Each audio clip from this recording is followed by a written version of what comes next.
G'day guys, welcome back to SuperCoach with DR and welcome to the round 20 stock market. Hope that you're all going well. Tell you what, only 3 weeks to go. Congratulations if you've made it through to any of your SuperCoach League finals. If you're in the top 500, 1,000, 2,000, congratulations. I think you're in a really strong position. Hopefully you've got a couple of trades in the bank. Hopefully you're not dealing with any injury carnage and you can keep climbing up the ranks. We do have a slight little bit of carnage, I suppose you could say, this week in regards to our defensive emergencies.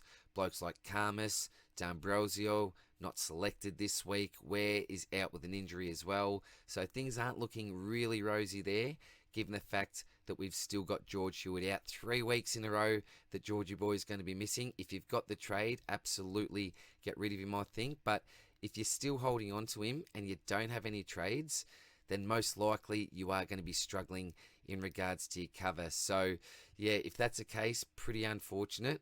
Hopefully the SuperCoach gods can look kindly on you in some other line on your field. But look, we've also got Jack Crisp down the bottom here this week. He has been really bugging me as an owner. I am extremely tempted to move him on this week to the man actually that sits on top of him here, Jordan Dawson. Got a really nice fixture coming up, playing West Coast, then North, then Port Adelaide, who he's always scored 100 plus on already this year. So signs are pointing to a really nice, solid last 3 weeks from him. We've got Rowan Marshall here, who I think is probably the best ruck / forward option that you can look to bring in this week. Still a heap of value there. Number 1 ruck, 90+% for CBAs. Things looking pretty good for him. And then up the top, we've got Elijah Holland. So he's pretty much the cheapest rookie I think that'll play this week, that will most likely give you a 60 type score if you're looking for some cover. Or if you're just looking for a downgrade option, yeah, he's someone else that you could look to go for with his DPP. But look, I'm going to keep it pretty short this week. Going to change things up, given the fact that we are getting towards the end of the season. Break evens, projected price rises, all the rest doesn't really matter as much. So I'm replacing that with the ownership percentage. I know lots of people are looking for a pod just to go a little bit different from the crowd. So we'll be having a look at that as well this week and focusing a little bit more than we usually do on player ownership. So I'll leave it there, guys. As I said, hope all is well. Let's start off with the 500k plus defenders. So as I mentioned before, we have ditched the break evens and the projected price rises and replace that with the ownership. So you can see there that the biggest pod we have is actually sitting right up the top in Tommy Barris. He's been pretty good over the last 3 weeks. So 149, 132 and a 109. But before that did score a 69. But we can only go off recent form. And as we can see here, a 3-round average of 130 is absolutely elite. So if you're looking for the ultimate pod, yeah, you could give him a shout. But there are probably some other players here that you'd think are a little bit safer anyway. You've got Redmond, absolutely phenomenal. A 176 last week, 25 kicks, 7 handballs, 10 marks. And that's coming off a subbed out score of 49. Didn't even think that he was going to get up this week. So at 576,700, he's got a 3-round average of 126. And that's including that low score of 49, as I just mentioned. So in red hot form, I couldn't really advise against it. If you got the cash, feel free to go up to Redmond. Tommy Stewart, I'll always recommend this bloke. If you look at his season average overall, even that 3-rounder of 123, it's absolutely elite. If you've got the cash, he's probably the man that you go to. There might be one more player to like ahead of him. I'll talk about him in a sec. Luke Ryan, he's just been ultra consistent lately. So had a couple of 128s, then a 110, I believe it was last week. That leads to a 3-round average of 122. So again, still poddish, 7.7.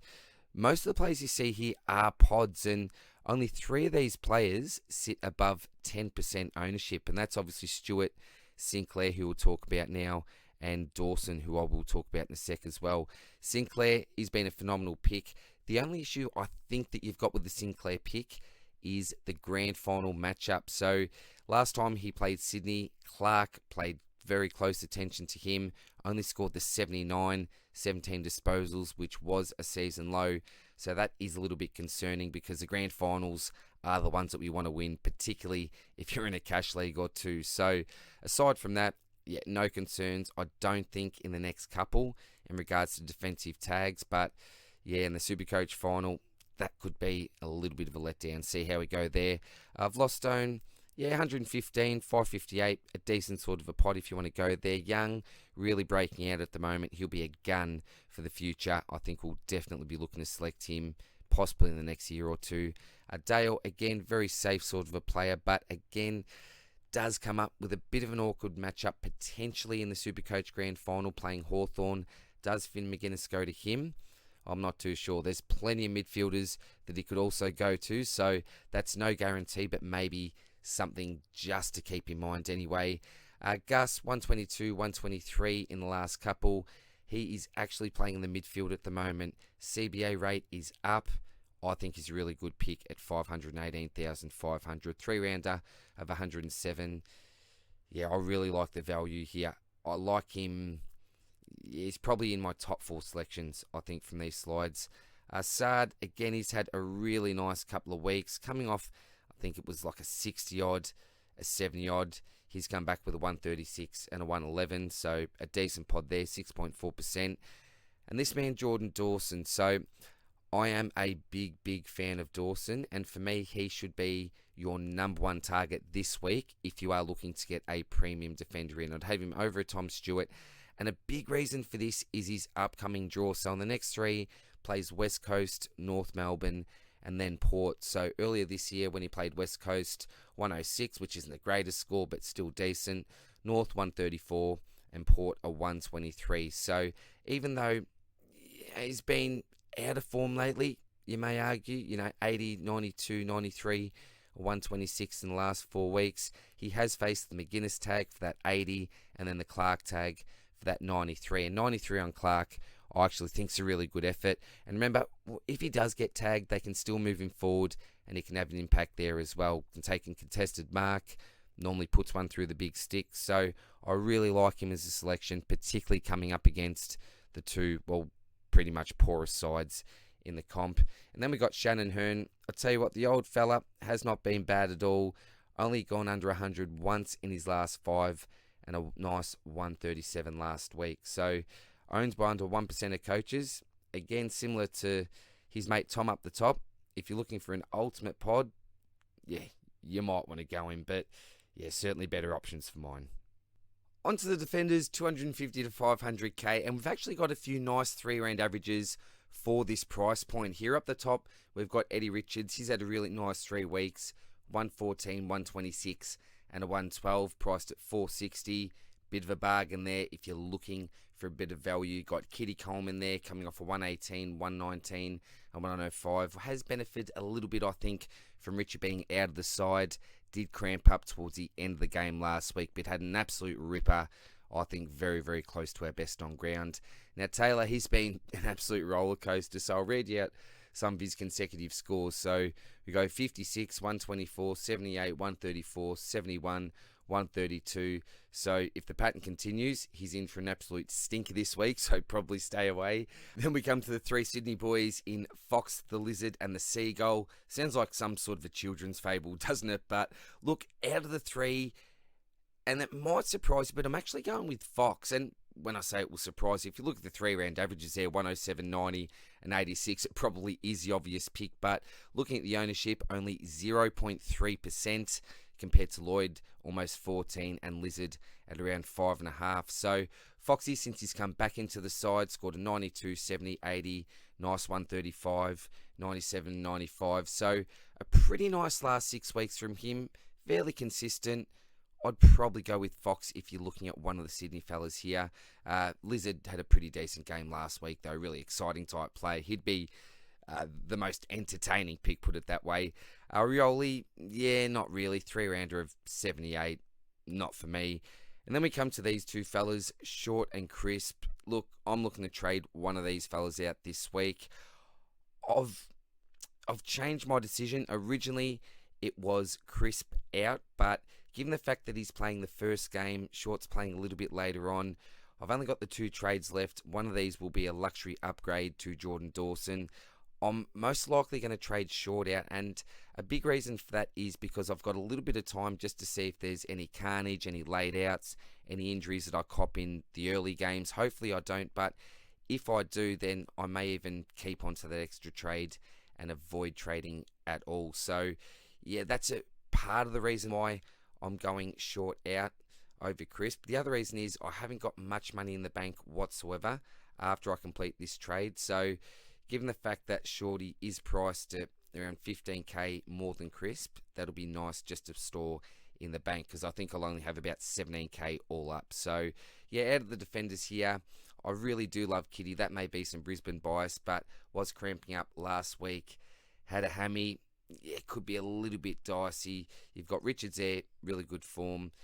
Sam Taylor, as I mentioned, bit of a roller coaster, and they got a pretty safe pick there, I think, in Robbie Fox.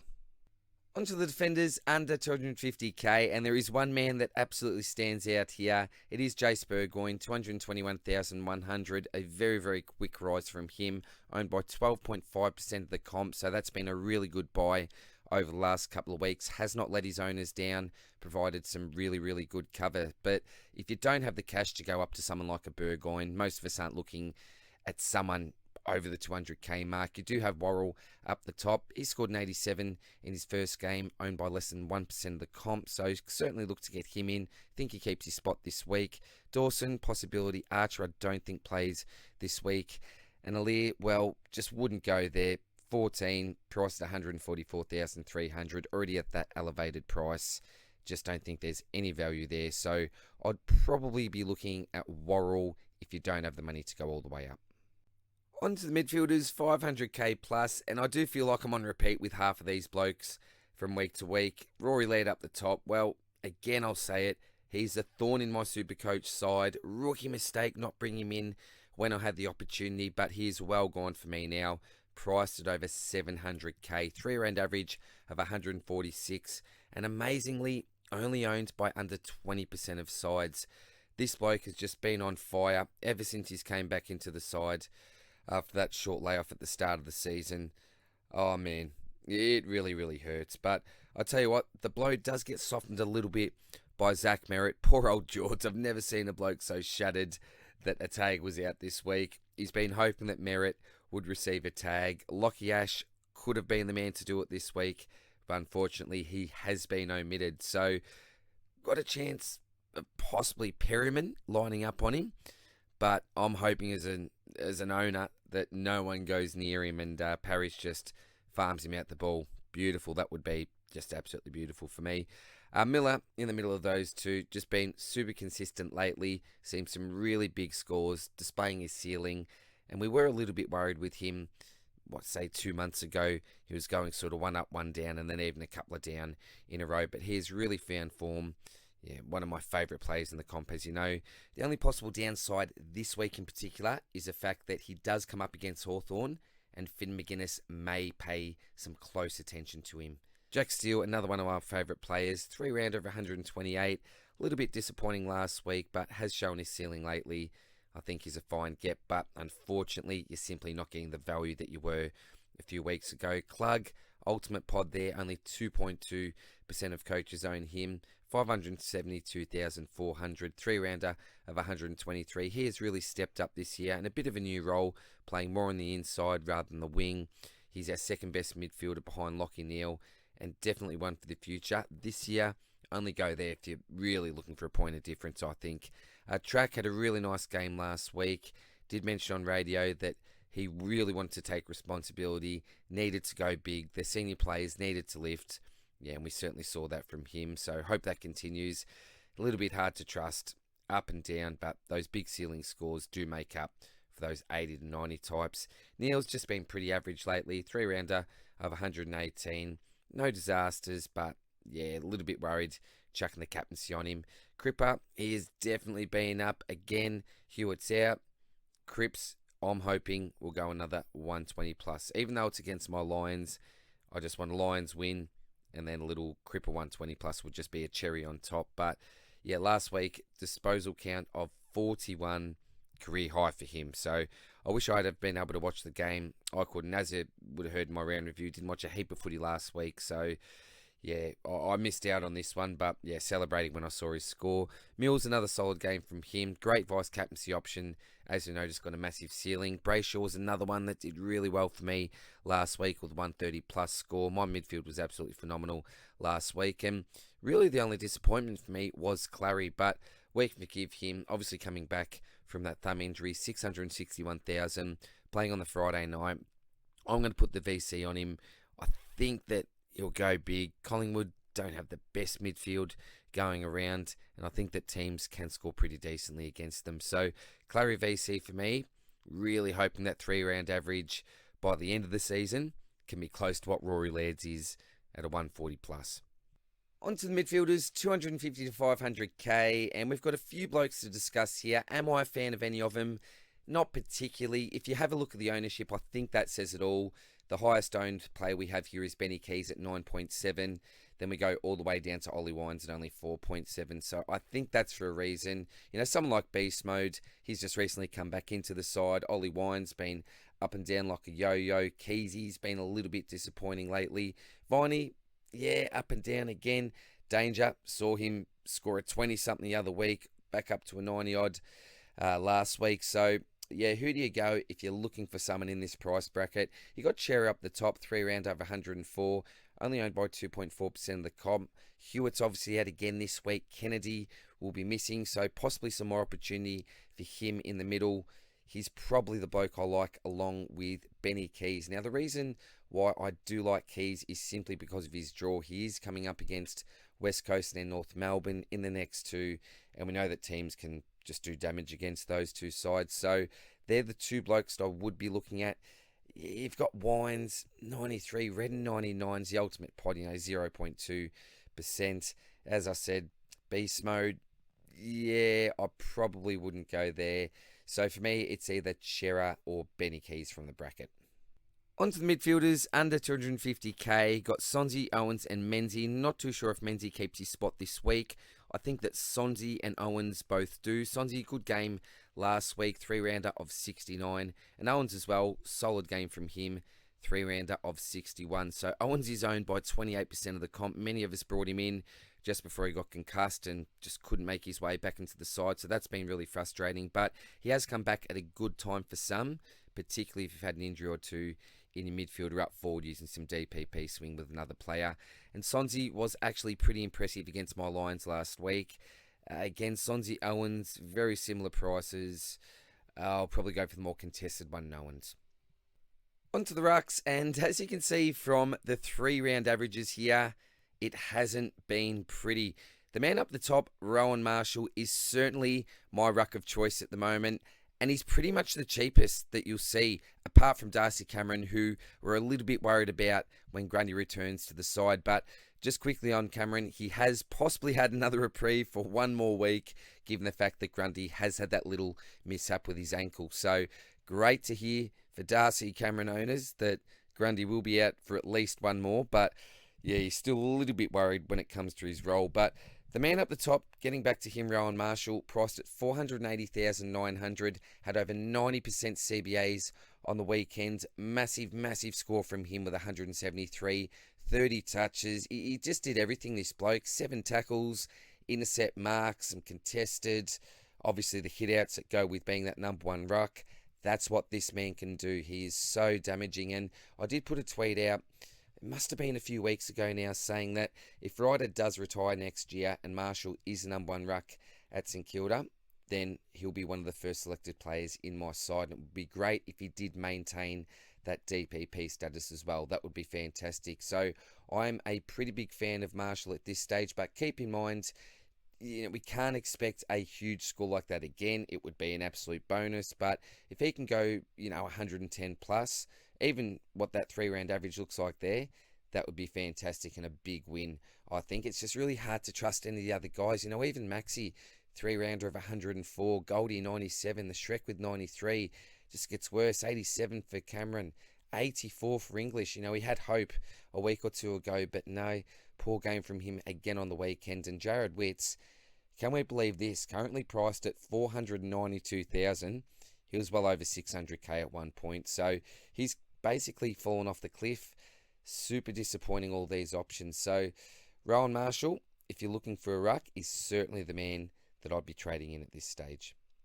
On to the forwards, 500k plus, and we do have one man up the top here that really stands out when it comes to a 3-round average. That is the Bont, 147 for that 3-rounder. Obviously, last week had a big first half, quieter in the second because he did cop a bit of a corky. So I expect that he'll be right for this week. We know what Bond's like, though. He can play through injuries. He's clearly the F1 for us this year, I think. The man below him, Himmelberg, I am now slightly concerned with. And I apologise to those people last week that did ask for advice on Himmelberg. I said that I think that he looks pretty safe down there. Surely they don't troll him up forward again. But yeah, I should have known better. It is GWS. Even though Cameron's gone, we've got Spiky Boy in charge. So yeah, it is slightly concerning. 112 through 3-round average is fantastic. But yeah, last week, obviously one of his quietest games in a while. 9.2% ownership. Does have that DPP status. If he plays down back, he's going to be a terrific pick. But if he is swung up forward again, then yeah, I'm slightly concerned with it. Libba, been fantastic. Had a wonderful, wonderful season. Just under 600k there. Always a great option to bring into your side, I think. Hawkins, a little bit of a roller coaster for me, but he's the cheapest buy here and does have a 3-rounder of 111, so you could look to go there. Now, this bloke is probably my favourite player on the list apart from Bont. Also really rate Libba, but Conor Rose at the moment, really, really good form. So last 7 weeks, 103, 113, 98, 154, 116, 91 and a 119. So we have seen his ceiling with a 154. At the same time, his floor, 91, 98, not too bad. Now, if we look earlier on this season at some of his stats, we do see a massive 153 there, but round 125, round 248, 457. Yeah, we didn't see great signs from this young man, but it's all about his change in role, playing through the midfield now, and absolutely dominating. One of the best players in the comp, Conor Rose. So if you are looking for someone, that's a little bit of a pod, 5.1%. I think this is a bloke that you do bring in, playing Richmond, Essendon, and then Adelaide. Pretty nice draw for a midfielder. Cogs, great to see him back this week. Look at that ownership, 59.5% of sides. Yeah, big relief for lots of teams. Parker, 119 last week, so good to see him hit a little bit of form. 29.1%, so I think most of the top teams have him. And Moore is a real pod, so bad luck, Eno. Didn't score too well last week. Has been really consistent, though, particularly during his time in the midfield. But unfortunately, just like these picks occasionally do, had a bit of a poor one. Probably go somewhere else this week. On to the forwards, 250 to 500k. Up the top this week, we've got Sam Berry available at just under 500k, 497,500. Has a nice 3-round average of 110, coming off 2 really big scores the week before. Last round, scored 140. Absolutely huge from Berry. Unfortunately, against Carlton last week, only the 70 points. Remember, the week before he did lay the 14 tackles, and that was also cut in half this week, only laid the 7. So if you're looking for Berry to score 100 plus, you need him to be laying at least 10 tackles a game, I think, because he just doesn't find enough the football. But when he does, I suppose a lot of it is contested. Yeah, could be a pick for the future, Sam Berry, only owned by 1.5% of coaches. Errol as well, geez, we all had him last year. Only 2.2% do this year, but what a fantastic player he is, an absolute young gun. Would I bring him in SuperCoach? Probably not. I'll be looking at his teammate below him, Isaac Heaney, who has been in super form during the last month. I don't even want to know how many points. I'll have to do the maths and work out how many points I've actually lost trading out Heaney and bring him to English. I had to use a couple of trades. Oh man, this one's really, really hurt because he's hit the ton 4 weeks in a row. 112, 104, 106, another 104. So just getting there. We're not seeing any massive scores here. But as long as Heaney's going 100 plus, then you should be pretty happy. 4 goals, 1 goal, 2 goal, and 3 goal games. Really impressive as well. So I think that out of anyone on this list, I can't believe I'm saying it because this is an Isaac Heaney, but he's probably the man that I'd go for. And again, 44.6% of sides. Yeah, he's certainly not going to be a pod. He's probably a safer pick due to that ownership, I think. But as 16.6% of sides, you're saving a little bit of money on him. 3-rounder of 100. You could go there. You could go his teammate, who's got ruck forward status in Finlayson. 132, I think it was last week. But how does he go again? I'm just not too sure. I couldn't do it myself. Reed, he's been very up and down, but at a 94, 3-rounder, 430, 0.1% of sides. If you're looking for an ultimate pod, you could go there. String with a 90, same as Bolton, tore us up in the second half last week. It was really tough to watch as a Lions supporter. Taranto had a disappointing week last week. I was actually pretty close to trading him into my side for Cogs, but thought, no, I'll just, play Cully. Wasn't a great move in the end. Saved the trade. And even though Cully scored terribly last week, I could have played Paddy McCartan, which was a mistake. Glad I held off because now I can actually upgrade a shorter Stewart to a shorter Crisp, to someone like a Dawson. And then we've got Jordan De Goey down the bottom, under 400k. If you're absolutely desperate for cash, you could go there. But look, that 3-rounder, 69. But in saying that, did have a ripping game last week. And we'll finish off with the forwards under 250k. We've got Ash Johnson up the top, 183,000, 3-rounder of 68. Very much a pod selection. Ownership's only 1.1%. Do you pay up for him? Probably not. I'd go all the way down to Holland. He's got that added DPP status available at his starting price, 123,900. And the 3-rounder, well, that's just 3 under Johnson. So the ownership is certainly up on that, 13.1% over the 1.1. But remember, I think that a lot of teams would have actually started with Hollands as either a loophole selection or hoping for him to come in probably a little bit earlier than what he has. But for those owners that did start with Hollands, he's been pretty good cover for you for the last 2 weeks. And we've also got Cully in the middle there. I do have the peanut symbol on him. This was a request from Steve Smith. So there you go, buddy. Do have the peanut on him for you. Obviously got rubbed out for the 2 weeks, suspended for that hit. And on top of that, obviously done his hammy as well. So I don't think we'll see him for the remainder of the season. A little bit frustrating. I bought him in last week. Thought he could be really good cover on both lines. But I suppose at the same time, he will possibly prove to be a handy loophole selection, as I think they've got a couple late games and he does have that DPP status. So that's it from me for now, guys. All the very best of luck with your trade-ins and your trade-outs, and I'll see you soon in the next one. Cheers, bye.